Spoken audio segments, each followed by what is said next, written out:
Face aux enjeux sur la question de l'énergie en Afrique, une feuille de route énergétique s'impose pour consolider les acquis et garantir un meilleur approvisionnement énergétique des pays africains. À l'occasion du 20e congrès de l'Association des sociétés d'électricité d'Afrique, ASEA, qui se déroule du 14 au 21 juillet 2022 à Dakar au Sénégal, les acteurs africains de l'énergie prônent des sociétés d'électricité viables, performantes, efficaces, propres, résilientes, prospectives.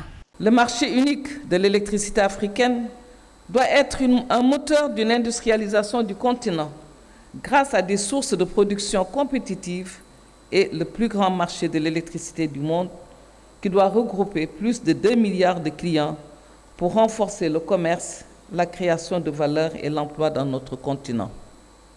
Ce projet qui avance à grands pas avec la montée en puissance des power pools africains est source d'espoir et d'ambition pour le continent africain qui a les moyens de se positionner comme la centrale électrique du monde.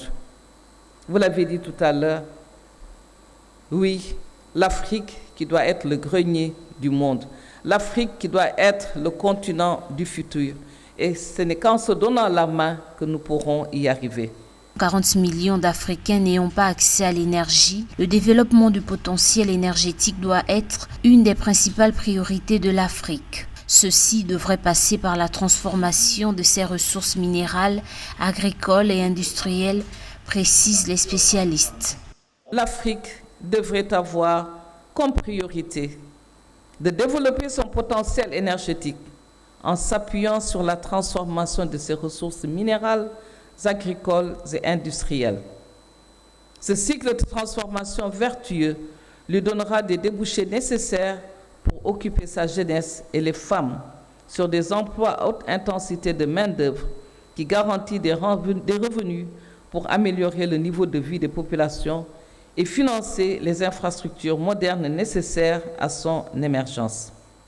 En Afrique, les États et les sociétés d'électricité doivent nécessairement fournir aux populations de l'énergie en continu, assurer la sécurité du système, s'adapter à l'évolution des besoins des usagers en termes de technologie et de coûts. Cette dualité entre États et les sociétés d'électricité devrait conduire à plus de transparence dans le secteur de l'électricité selon l'ASEA.